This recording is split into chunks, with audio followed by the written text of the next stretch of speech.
Friends 2 వారాలైంది video చేసి. Health సహకరించకపోవడం వల్ల video చేయలేకపోతున్నాను. దయచేసి అర్థం చేసుకుంటారని భావిస్తున్నాను. ఇక డైరెక్ట్‌గా టాపిక్‌కెళ్ళే ముందు ఒక పాయింట్ ఏంటంటే, చాలామంది సార్ నాకు ఆ వీడియో కావాలి, ఈ వీడియో కావాలని అడుగుతున్నారు. అంటే ఐ మీన్ తెలుగులో గ్రామర్ కానివ్వండి, లేదంటే సైకాలజీ, లేదంటే పెడగాజీ, సంథింగ్ మ్యాథ్స్ గాని, ఏదైనా సంథింగ్ వీడియో అడిగేటప్పుడు దయచేసి నా ఛానల్ నేము అవిశ్వాస్ సోనిస్ అని ఉంది. ప్రతి దాంట్లో కూడా ఉంటది. ఛానల్ నేమ్ టైప్ చేసి, స్పేస్ ఇచ్చి, మీకు ఏ సబ్జెక్ట్ అయితే ఆ సబ్జెక్ట్ టైప్ చేసి, స్పేస్ ఇచ్చి, ప్లే లిస్ట్ అని టైప్ చేసి సెర్చ్ చేయండి యూట్యూబ్‌లో. సెర్చ్ చేసిన వెంటనే అప్పటికి మీకు వీడియో లింక్ దొరకకపోతే నాకు వాట్సాప్ గ్రూప్‌లో ఎలాగా డిస్క్రిప్షన్‌లో వాట్సాప్ గ్రూప్ ఉంటది. ఆ గ్రూప్‌లో లింక్‌లో ఉన్నవాళ్ళు అందులో వాట్సాప్ గ్రూప్‌లో ఉన్నవాళ్ళు అడిగితే వాట్సాప్ గ్రూప్‌లో అయినా సరే నేను లింక్ షేర్ చేయడం జరుగుతుంది. ఓకే ఫ్రెండ్స్, ఇక డైరెక్ట్ క్లాస్‌కెళ్తాను.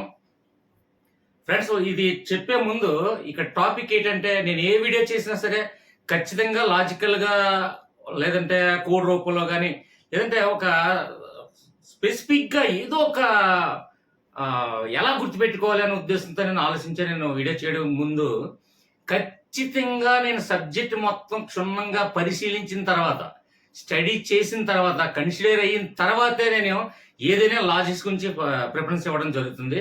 అంటే మీకు ఇది చెప్పే ముందు ఏంటంటే, ఫస్ట్ ఆఫ్ ఆల్ నదులు, వాటి యొక్క జన్మస్థలాలు, అలాగే నదులు ఏ రాష్ట్రాల గుండా ప్రవహిస్తుంది, అది ఏ సముద్రంలో కలుస్తుంది, అంటే బంగాళాఖాతంలోన, మధ్యధరా సముద్రమా, హిందూ మహాసముద్రంలో, ఎక్కడ ఏ నదులు గుండా ప్రవహిస్తూ వెళ్తూ అది ఏ సముద్రంలో కలుస్తుందో ఇవన్నీ కూడా స్టడీ చేయండి.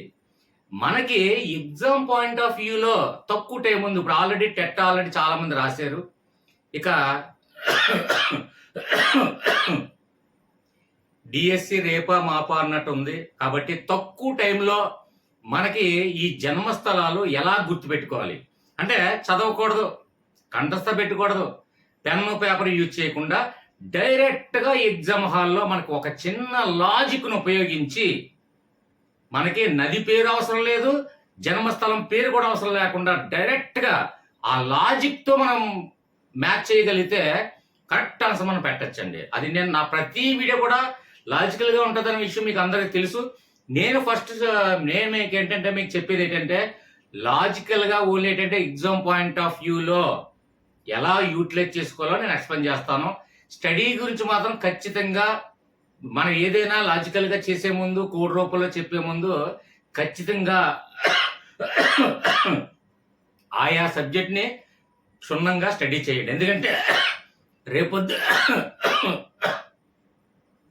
రేపొద్దున మీ విద్యార్థులకి మీరు ఖచ్చితంగా ఎక్స్ప్లెయిన్ చేయాలి. కాబట్టి first preference is goes to subject discussion. Subject మీద ముందు పట్టండి, తర్వాత లాజికల్గా చూడటం.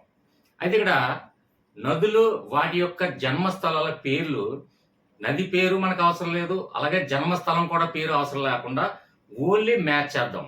అంటే ఎలాగంటే, ఇప్పుడు మనకి ఎగ్జామ్ హాల్లో మనకి కాంపిటేటివ్ ఎగ్జామ్, ఏ కాంపిటేటివ్ ఎగ్జామ్ కానివ్వండి, టెట్ కానివ్వండి, డిఎస్సి కానివ్వండి, సంథింగ్ ఏ అనదర్ కాంపిటేటివ్ ఎగ్జామ్ అయినా సరే మనకి ఆబ్జెక్టివ్ తరహా క్వశ్చన్స్ కాబట్టి మనకి క్వశ్చన్ ఉంది, ఆన్సర్ ఉంది. కాబట్టి క్వశ్చన్ని, ఆన్సర్ని రెండు మ్యాచ్ చేయగలిగితే మనకి ఈజీగా చదవకుండా, గుర్తుపెట్టుకోకుండా మనం పెట్టచ్చు. డైరెక్ట్గా మీకు క్లాస్ పీకము, డైరెక్ట్గా సబ్జెక్ట్లోకి వెళ్దాం.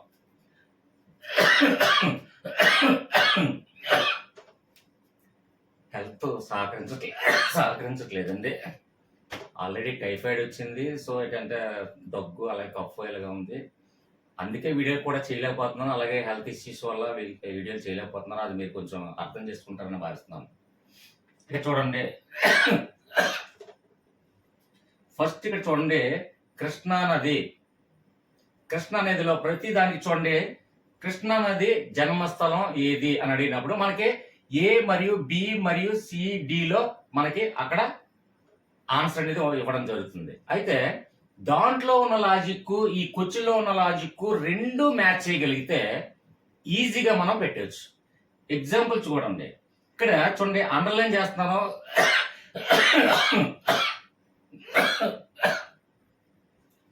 ప్రతి దానికి లాజిక్స్ కి అండర్లైన్ చేస్తాను. ఈ వీడియో మీరు చూస్తూ ఒక చిన్న రఫ్ పేపర్ మీద మీరు రాసుకుంటానంటే రాసుకోండి, మీకు ఈజీగా అంటే గుర్తుంటుంది. ఇది చూడండి, కృష్ణా నదిలో మనకి మెయిన్ లాజిక్ తీసుకోవాల్సింది ఏదో ఒక డిఫరెంట్ గా ఒక స్పెసిఫిక్ వర్డ్ ఉంటుందండి. ఆ వర్డ్ మనం తీసుకోవాలి. ఎగ్జాంపుల్ ఇక్కడ చూడండి, కృష్ణా నది చూడండి, అండర్లైన్ చేశాను. కృష్ణా నదిలో కృష్ణ అనగానే మనకి ఏం తక్కువ ఐడియా వస్తుంది. కృష్ణ అనగానే ఎవరు గుర్తొస్తారండి? సూపర్ స్టార్ కృష్ణ, మహానటుడు. ఎందుకు అంటామంటే మహానటుడు అని ఎందుకు అంటామంటే చూడండి, జేమ్స్ బాండ్ మూవీస్ లో ఒక తెలుగులోనే ఒక సెన్సేషనల్ క్రియేట్ చేసినటువంటి వ్యక్తి అండి. సింహాసనం మూవీ కానివ్వండి, సంథింగ్ ఏదైనా సరే ఎక్కువ మూవీస్ నటించడం కానివ్వండి, మంచి పేరు తెచ్చుకున్నటువంటి నటుడు ఎవరంటే మహానటుడు అంటాం. అని మహానటుడు అంటే మంచి గుర్తింపు తెచ్చుకున్నటువంటి వ్యక్తిలో సూపర్ స్టార్ కృష్ణ. కాబట్టి ఇక్కడ చూడండి, మహాబలేశ్వర్లో మహానటుడు అని ఇది ఒకటి లాజిక్ మైండ్ లో పెట్టుకోండి. అంటే ఎగ్జాంపుల్, కృష్ణా నది జన్మస్థలం అనగానే అక్కడ మనకు ఆబ్జెక్టులు ఏముంటది? మహాబలేశ్వరం ఉంటది, నాసిక్ ఉంటది, కూడ్లి ఉంటది, సంథింగ్ ఇంకోటి ఉంటది. కానీ ఇక్కడ కృష్ణను చూసినట్టే మనకి వెంటనే లాజిక్ మనకు మైండ్ లో రావాలి. అప్పుడు ఇక్కడ చూడండి, ఇక్కడ మహాబలేశ్వరంలో మహా ఉంది, ఆ కృష్ణ అనగానే మహానటుడు అని మనకు లాజిక్ గుర్తొచ్చింది అనుకోండి, ఆటోమేటిక్ ఇది మనం ఆన్సర్ బట్టి ఆ లాజిక్ బట్టి ఆన్సర్ కరెక్ట్ ఆన్సర్ పెట్టచ్చు. ఓకే ఫ్రెండ్, నెక్స్ట్ చూడండి, ఇక్కడ గోదావరి ఇక్కడ చూడండి, జన్మస్థలం ఏంటంటే నాసిక్ అంటాము, కొన్ని పీడిఎఫ్ లో నాసిక త్రయంబకం అంటాము, ఏదైనా మొత్తానికి నాసిక్ అనేది ఉంది. ఇప్పుడు ఇక్కడ చూడండి, గోదావరిలో మనకి ఏం ఐడియా వస్తుంది? చూడండి, గోదా ప్లస్ వరి. వరి అంటే ధాన్యము, గోదా అంటే గోధుమలు, అంటే వరి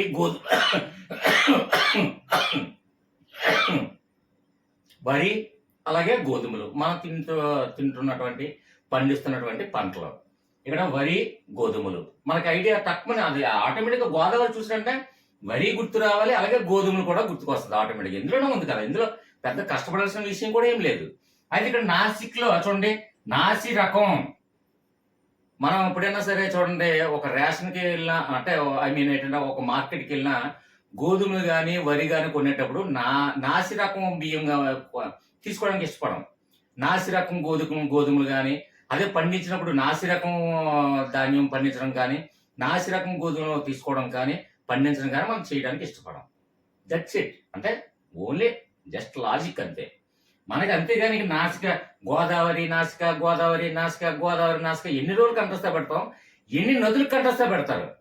అందుకే ఏమి చదవద్దు, ఏమి పెన్ పేపర్ యూజ్ చేయొద్దు. జస్ట్ లాజిక్ ని తీసుకెళ్లి ఇందులో ఉన్నటువంటి లాజిక్, అందులో ఉన్నటువంటి మ్యాజిక్ రెండు మ్యాచ్ చేయగలిగితే ఆటోమేటిక్ గా చదవకుండా రాయకుండా డైరెక్ట్ ఎగ్జామ్ వల్ల మనం ఈజీగా, నదులు జన్మస్థలం అనేది ప్రతి కాంపిటేటివ్ ఎగ్జామ్ లో తరచుగా వస్తున్నటువంటి క్వశ్చన్స్ ఏవి. కాబట్టి వెరీ మోస్ట్ ఇంపార్టెంట్ టాపిక్. ఓకేనా? దీన్ని బట్టి మీకు అర్థమే ఉంటది. నెక్స్ట్ చూడండి, తుంగభద్ర నది. ఇక్కడ కోడ్లి అనగానే మనకి ఏమి వినిపిస్తుంది ఆ శబ్దం నుంచి? కోడ్లి అంటే కోడలి. అంటే ఎగ్జాంపుల్ ఇక్కడ చూడండి, కోడలి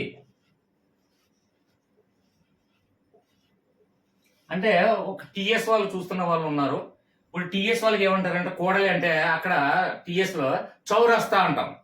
అంటే 4 రోడ్లు కలిస్తే ప్రదేశం చౌరస్తా అంటాం టిఎస్ వాళ్ళకి.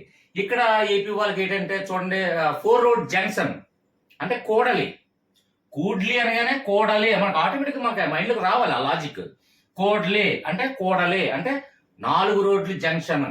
అంటే 4 రోడ్లు జంక్షన్ దాటేటప్పుడు, రోడ్ని క్రాస్ చేసేటప్పుడు జర భద్రంగా చూసుకొని వెళ్ళండి అమ్మా అంటాం మనం. పిల్లలకు కానివ్వండి, ముస్లిం వాళ్ళకి కానివ్వండి, ఎవరికైనా రోడ్డు క్రాస్ చేసేటప్పుడు అంటే 4 రోడ్లు మన జంక్షన్ దాటేటప్పుడు ఎప్పుడు కూడా భద్రంగా వెళ్ళండి అంటాం. ఇక చూడండి, తుంగభద్రలో భద్ర. మనం ఆలోచిస్తే ప్రతి దానికి ఒక సొల్యూషన్ దొరుకుతుందండి. ప్రతి దానికి ఒక లాజిక్ ఉంటుంది.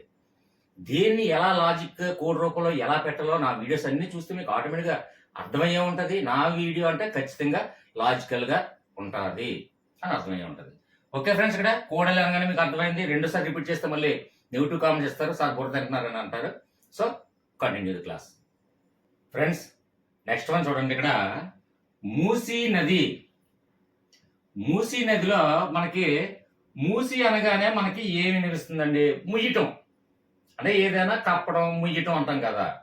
మనకి ఇక్కడ అనంతగిరి కొండల్లో చూడండి, అనంతం. అనంతం అంటే ఏంటండి? విశ్వం, గ్రహాలు, నక్షత్రాలు మొత్తం ఇవన్నీ కూడా విశ్వం అంటాం. మన అనంతమైనది విశ్వం అనేది. దాన్ని మనం ముయ్యగలమండి? ముయ్యగలమా? అంటే దేన్నైనా కప్పగలమా? ఒక క్లాత్తో కనుక దేన్నైనా కప్పగలమా? మనం దేంతో కూడా కప్పలేము, బంధించలేము, ముయ్యలేము. అంటే విశ్వాన్ని అంతన్ని కూడా, అంటే ఈ గ్రహాలు, నక్షత్రాలు ఇవన్నీ కూడా విశ్వాన్ని మనం ముయ్యగలమా? ముయ్యలేము. కాబట్టి మూసి అనగానే ముయ్యట. ఓకే, అంటే కప్పుట, ముయ్యట ఈ విధంగా వస్తుంది. కాబట్టి ఇక్కడ అనంతగిరి కొండల్లో అనంతము, అనంతాన్ని అంటే విశ్వాన్ని మనం ముయ్యలేము అని ఒక చిన్న లాజిక్ గుర్తుంటే మనకు ఆటోమేటిక్గా మనకి ఎగ్జామ్ హాల్లో జస్ట్ ఇలా ఇచ్చినట్టు ఆటోమేటిక్గా మనకి ఆబ్జెక్టివ్లో అందులో ఉంటాయండి, ఆన్సర్స్ ఉంటాయి. కాబట్టి ఈజీగా మ్యాచ్ చేయొచ్చు మనం. రైటేనా? రైట్. నెక్స్ట్ వన్ చూడండి. పెన్నా నదిలో పెన్ను, అందులో తిరగలేదు. పెన్నా నదిలో పెన్ను అనేది మన కలము, ఈజీగా అంటే మనం రాస్తున్నటువంటి పెన్ను. ఈ పెన్ను ఎవరికి ఉపయోగపడుతుందండి అంటే చదువుకున్న వాళ్ళకి ఉపయోగపడుతుంది. చదువు లేని వాళ్ళందరికీ కూడా మ్యాక్సిమము మనం ఎక్కువగా మన భారతదేశం దేని మీద డిపెండ్ అయి ఉందండి? ఆర్థికంగా దేని మీద డిపెండ్ అయిందంటే మనకి వ్యవసాయం మీదే ఎక్కువ డిపెండ్ అయి ఉంది. అంటే చదువుకోలేని వాళ్ళందరూ, అంటే ఇక్కడ చదువుకోలేని వాళ్ళని నేను తక్కువ చేసి, రైతులను తక్కువ చేసి మాట్లాడడం కాదండి, జస్ట్ ఒక లాజిక్ పరంగా మాత్రమే. అంటే ఈ పెన్ను అంటే పెన్ను లేని వాళ్ళు ఎవరు? చదువుకోలేని వాళ్ళు, అంటే నిరక్షరాస్యులు. నిరక్షరాస్యులు ఎక్కువగా వ్యవసాయం మీదే ఆధారపడి ఉన్నారు. ఎందుకంటే మనకి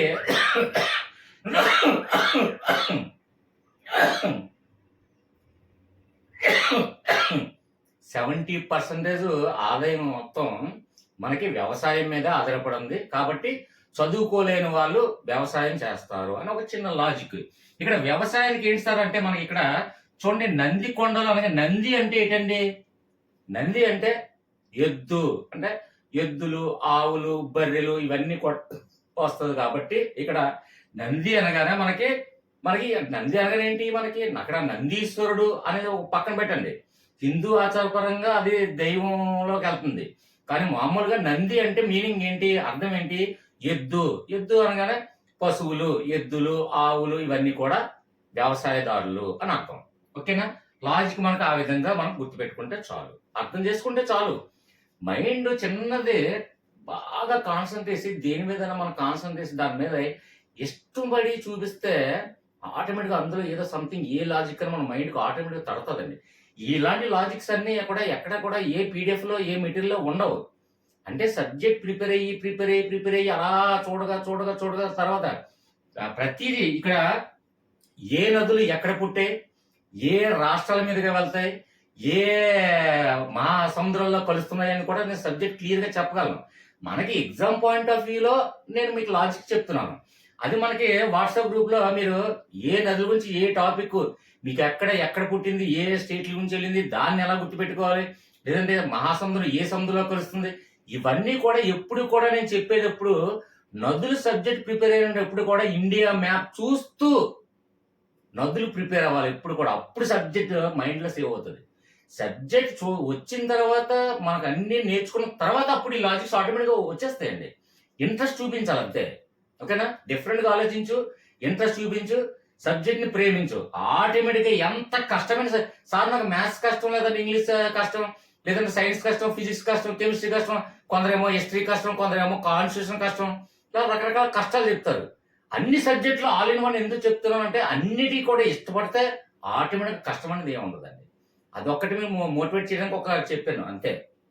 నెక్స్ట్ అని చూడండి, కావేరీలో చూడండి, ఇక్కడ కావేరి, కావా, ఇక్కడ చూడండి బ్రహ్మ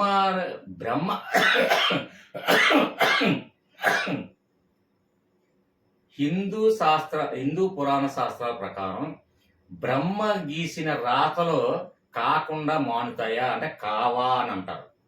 అంటే బ్రహ్మ తలరాత రాసాడు అంటే ఖచ్చితంగా, ఇప్పుడు ఎగ్జాంపుల్ చూడండి, బ్రహ్మ మీకు తలరాత రాసాడు అంటే ఎప్పుడు జన్మిస్తాడు, ఎప్పుడు మరణిస్తాడు, లేదంటే జాబ్ వస్తుందా లేదా, ఇవన్నీ కూడా అంటే తలరాత, నా తలరాత ఇంతే ఉంది, ఇలాగే ఉంది, నా జీవితం ఇలాగే రాసి ఇచ్చాడు బ్రహ్మ అని అంటుంటాం మనం ప్రోవర్బ్ రూపంలో, అంటే సామెత రూపంలో అంటుంటాం.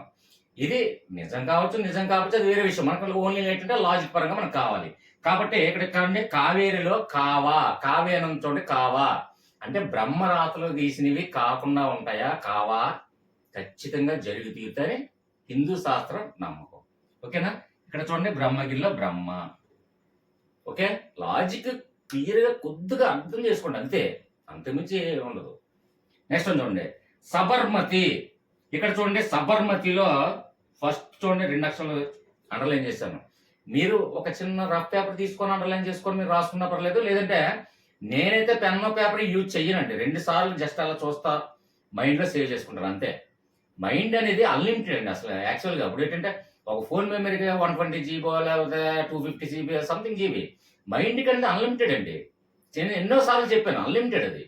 పెన్ను పేపర్ నేను మ్యాక్సిమం ఒక మ్యాథ్స్కి తప్ప పెన్ను పేపర్ నేను దేనికి కూడా యూజ్ చేయనండి. ఇదే సబ్జెక్ట్ కూడా మైండ్లో ఎలా చూసుకోవడం, మైండ్లో సేవ్ చేసుకోవడం, అంతే. ఇక్కడ చూడండి, సబార్మతిలో సభ. సభ అంటే ఏంటి? మీటింగ్ కానివ్వండి, సభ కానివ్వండి. అంటే ఎగ్జాంపుల్ అసెంబ్లీ సభలు కావచ్చు, లేదా సంథింగ్ మీటింగ్ సభలో కావచ్చు. ఎగ్జాంపుల్ ఒక చూడండి, పల్లెటూరు గ్రామాల్లో చూసుకున్నట్లయితే ఏదైనా సభ నిర్వహించడం అంటే అక్కడ హరికథ, బుర్రకథ, నాటకాలు, లేదంటే సంథింగ్ డ్యాన్స్, బేబీ డాన్స్లు, ఇలాగ సభలు పెట్టి సభల మీద నిర్వహించడం జరుగుతుంది. కాబట్టి దీనివి మనం ఏం చేస్తామంటే ఎంతో ఆసక్తిగా పల్లెటూరులో గ్రామంలోకి వెళ్ళే ఉంటే పలానా సభ ఎక్కడ ఉంది, ఈ సభ ఎక్కడ ఉంది, ఆ బుర్రకథ ఎక్కడ ఉంది, ఇది ఎక్కడ ఉంది, లేదంటే ఆ పలానా సభ అసెంబ్లీ సభలు కానివ్వండి, ఏదైనా మొత్తానికి సభ అంటే మీటింగ్లు సంథింగ్ కొన్ని కార్యక్రమాలు నిర్వహించడం జరుగుతుంది. కాబట్టి అవి ఎక్కడెక్కడ జరుగుతున్నాయో మనం ఆరా తీస్తామండి ప్రతి ఒక్కరు కూడా. పలానా సభ ఎక్కడ ఉంది, అక్కడ బుర్రకథ ఎక్కడ ఉంది అని ఆరా తీస్తాం. అక్కడికి వెళ్దామని, తెలుసుకోవాలని, అక్కడ ఏం జరుగుతుందో మనం ఆ కార్యక్రమం చూద్దామని. కాబట్టి ఇక్కడ సబర్మతిలో చూడండి, సభ. సభ అనగానే మనకి ఏమి వస్తుంది ఐడియా? ఆరా తీసి వెళ్తాం. మరి చూడండి, ఆరావళి పర్వతాల్లో ఆరా తీయట. ఆరా తీయట అంటే ఏంటి? అది ఎక్కడుందో కొనుక్కోవడం ఆరా తీయడం అంటే. ఓకేనా? రైట్. నెక్స్ట్ చూడండి, గంగా నది.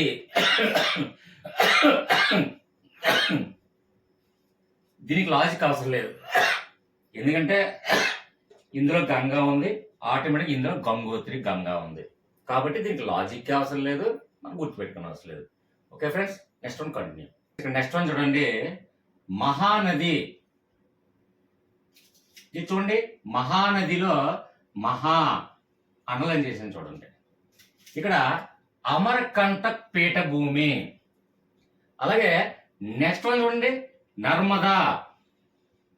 నర్మదా ఇది అంటే అమరకంటక పర్వతాలు. ఈ రెండిట్లో కూడా కన్ఫ్యూజ్ అవ్వకుండా ఉండడం కోసం చిన్న టెక్నిక్ కూడా అది మనం ఉపయోగిద్దాం. అయితే ఇక్కడ చూడండి, మహానదిలో మహా అంటే మహానుభావులు అని అంటాం. దేవుళ్ళు, ఉత్తమంగా బ్రతికిన వాళ్ళు, మహానటులు, ఇలాంటి వాళ్ళందరినీ అంటే గొప్ప వాళ్ళని, మహానుభావుల్ని అంటాం. అంటే ఇక్కడ దేవుళ్ళు కావచ్చు, గొప్పగా బతికిన వాళ్ళు కావచ్చు, మానవులు కావచ్చు, మొత్తానికి దేవుళ్ళు, దేవతలు అలాంటి వాళ్ళందరినీ కూడా మహానుభావులు అని పిలుస్తాం. కాబట్టి ఇక్కడ మహానది జన్మస్థానం ఏంటంటే అమర్కంటక్ పీఠభూమి. చూడండి, అమరులు అంటే దేవుళ్ళు, ఇక్కడ మహానుభావులు అంటే దేవుళ్ళు వస్తారు. అలాగే అమర్ అంటే అమరులు అంటే దేవతలు, దేవుళ్ళు, వీళ్ళందరినీ కూడా. అలాగే ఇక్కడ అమర్కంటక్ పీఠభూమి, ఇక్కడ రెండు కూడా ఇక్కడ ఏంటంటే అమర్కంటక్ పీఠభూమి అలాగే అమర్కంటక్ పర్వతాలు కూడా కన్ఫ్యూజ్ అవ్వకుండా చిన్న టాపిక్ చూద్దాం. అక్కడ చూడండి. అయితే ఇక్కడ మహా అంటే అమర్ అంటే అమరులు అంటే గొప్పవాళ్ళు అని అర్థం. మహానటులు, గొప్పవాళ్ళు ఇవన్నీ. ఇక్కడ మనుషులు అంటే ఇక్కడ చూడండి భూమి, ఇక్కడ చూడండి పీఠభూమిలో ఇక్కడ అమర్కంటక పీఠభూమి, అమర్కంటక పర్వతాలు ఉన్నాయి. కాబట్టి ఇక్కడ భూమి అంటే ఇక్కడ అమరులు అంటే మంచి వాళ్ళు, గొప్ప వాళ్ళు అందరూ వస్తారు. ఇక్కడ మహానుభావులు అని అర్థం. అంటే మనుషుల్లో గొప్పవాళ్ళు అంటే దైవత్వం పొందినటువంటి గొప్ప వాళ్ళు మనుషుల్లో చాలా మంది. అని మహానుభావుడు అంటే ఇప్పుడు ఎగ్జాంపుల్ మదర్ తెరీసా ఉంది, దైవంతో సమానంగా గొప్ప దేవతలు మనందరం అనుకుంటాం. ఎందుకంటే ఆవిడలో ఉన్నటువంటి గొప్పతనం కాబట్టి మహానుభావురాలు. కాబట్టి అమరులు అంటే అమరులతో, దైవత్వంతో మనం పూజిస్తాం. కాబట్టి ఇక్కడ చూడండి భూమి అంటే భూమి మీద నివసించారు. కాబట్టి మనుషులందరూ కూడా గొప్ప వాళ్ళు అయినప్పటికీ దైవ సమానంగా మనం పూజించే వాళ్ళందరూ కూడా భూమి మీదే ఉన్నారు. కాబట్టి ఈ విధంగా లాజిక్ గుర్తుపెట్టుకోండి. ఇక్కడ నర్మదాలో మనకి ఏం అనిపిస్తుందండి? క్లియర్ గా బాగా ఆలోచించినట్టునే చూడండి, నర్మదా అంటే నర్మదా నారద. ఓకే, నారద ముని తెలియకపోవడం అంటే ఎవరికి ఉండదు. హిందూ మతం కావచ్చు, ఏదైనా మొత్తానికి ప్రతి ఒక్కరు సినిమాలు చూసే ఉంటాం కాబట్టి ఇక్కడ నర్మదాలో నారద. నారద అంటే ఎవరండి? అమరులు, అంటే దేవతలు. దేవతలు ఎక్కడ ఉంటారండి? పర్వతాలు. అంటే ఎగ్జాంపుల్ కైలాస పర్వతాలు. మన సినిమాల్లో చూస్తుంటాం, నారదులు చూడండి మేఘాల్లో పర్వతాల్లో విహరించడం అనేది ఒక లాజికల్ గా గుర్తుపెట్టుకోండి, అంతే. That's it. అంటే ఈ రెండింటికి ఎలా గుర్తుపెట్టుకోవాలి చూడండి. మహా అంటే ఇక్కడ మహానుభావులు, అమరులు అంటాము. ఇక్కడ భూమి మీద నివసించిన వాళ్ళు, గొప్ప గొప్ప మహానుభావులు అందరినీ కూడా. ఇక్కడ చూడండి నర్మదాలో నారద. నారద అంటే అమరులు, అంటే దేవతలు. అలాగే పర్వతాలు మేఘాల్లో విహరించినటువంటి మనం చూసాం కాబట్టి ఈ విధంగా రెండింటికి కూడా కన్ఫ్యూజ్ అవ్వ అవసరం లేదు. ఓకేనా? రైట్, గుర్తుపెట్టుకోండి. నెక్స్ట్ చూడండి తపతి.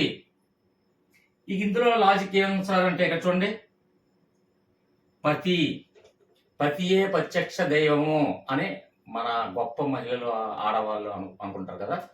పతి అంటే భర్త అని అర్థం. పతి అంటే భర్త ఎప్పుడు కూడా గొప్పగా ఉండాలి, మంచి రిచ్ గా ఉండాలి అని ప్రతి ఒక్క మహిళ భావించడం, ఇష్టపడడం, అనుకోవడం. పెళ్లి చరణాలు బ్యాచిలర్స్ అయితే మా భర్త మంచి పొజిషన్ లో, రిచ్ గల పొజిషన్ ఉన్న భర్త దొరకాలని కోరుకోవడం సహజం అది. అదే పెళ్ళైన మహిళలు ఏమనుకుంటారు, నా పతి ఏంటంటే నా భర్త మంచి పొజిషన్కి తీసుకెళ్ళాలి, మా కుటుంబాన్ని మంచి రిచ్ లో తీసుకెళ్లాలని భావిస్తుంది. That's it logic. ఇక్కడ పతి అంటే భర్త. ఇక్కడ చూడండి సాత్పూరా పర్వతాల్లో సాత్ ఎగ్జాంపుల్ ఒక సంధి విడదీయండి. సాత్ ప్లస్ పూరా.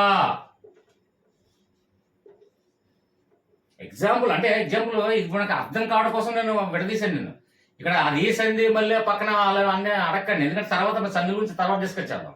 ఇక్కడ సాత్ పూరా అంటే పూరా అంటే పూర్. ఎగ్జాంపుల్ పూర్ అంటే పేదవాళ్ళ అని, నిరుపేద అని. అంటే పూరా రిచ్ అనుకుంటాం. చూడండి పతి పూరా రిచ్చా అని అనుకుంటాం. కాబట్టి ఇక్కడ పతి ఎప్పుడు కూడా రిచ్ గా పూర్గా కాకుండా రిచ్ గా ఉండాలి. సాత్పూరాలో సాత్పూరా పూరా పూర్ అంటే పేదగా ఉన్నాడా, రిచ్ లో ఉన్నాడా అని మనం ఈ లాజిక్ మనకు అలా గుర్తించుకుంటే చాలు, అంతే. జస్ట్ పతి చూసినట్టే, పతికి మనం చూసినట్టే ఆ పతి అంటే భర్త, నా భర్త రిచ్ లో ఉండాలి. ఇక్కడ చూసినట్టే మనకు ఆబ్జెక్టివ్ కాబట్టి అందులో సాత్పూరా చూసినట్టే సాత్పూరా పూర్ అంటే పూరా రిచ్చా, పూరా రిచ్చా, పేదవాడా ధనికుడా. That's it. ఆ లాజిక్ మనకు ఆటోమేటిక్ గా గుర్తు వస్తుందండి. Okay, next one Brahmaputra.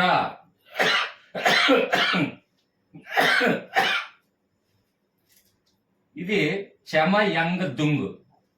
ఈ పేరు ఎంత క్లిష్టంగా ఉంటే ఎవడంటే కంఠస్థ పెట్టమంటాడు? ఎందుకు కంఠస్థ పెట్టాలి అసలు? మనకు అవసరం లేదు. బ్రహ్మపుత్ర నది చూసాం. బ్రహ్మపుత్ర నది ఎక్కడ జన్మస్థలం ఏంటని అడిగితే చూడండి ఇక్కడ చమయంగ్ దుంగ్ ఇవన్నీ కంఠస్థ ఏమి లేకుండా బ్రహ్మపుత్రలో పుత్ర, పుత్రులు. పుత్రులు ఏ విధంగా ఉంటారండి? యంగ్ స్టేజ్ లో ఉంటారు. మన పుత్రులు ఎవరైనా సరే, అంటే మనకు పెద్దవాళ్ళకి ఏజ్ అయిపోయింది అనుకోండి, చిన్నవాళ్ళు యంగ్ స్టేజ్, అంటే మన పిల్లలు కానివ్వండి, అలా సంథింగ్ యంగ్ స్టేజ్ లో ఉంటారు. కాబట్టి ఇక్కడ పుత్రులు ఏ విధంగా ఉంటారండి? యంగ్ స్టేజ్ లో ఉంటారు, యంగ్ యవ్వనస్తులు. ఓకే, మన పిల్లలు యంగ్ స్టేజ్ లో ఉంటారు కాబట్టి యంగ్. చమయంగ్ దుంగ్. ఇక చూసినట్టు ఆటోమేటిక్ గా బ్రహ్మపుత్రలో పుత్రుడు కనిపించినట్టే దట్స్ ఇట్, యంగ్. అది ఆబ్జెక్టివ్ లో మనకి చమయంగ దుంగ్ అని మనం ఏ కంఠస్థ పెట్టవలసిన లేదు, ఎందుకంటే ఆబ్జెక్టివ్ లో ఏబిసిడ్ లో అక్కడ ఉంటది కాబట్టి చమయంగ దుంగ్ చూసినట్టే యంగ్. ఓకే, రెండింటికి లాజిక్ మ్యాజిక్ రెండు మ్యాచ్ చేయగలిగితే ఆటోమేటిక్ గా ఈ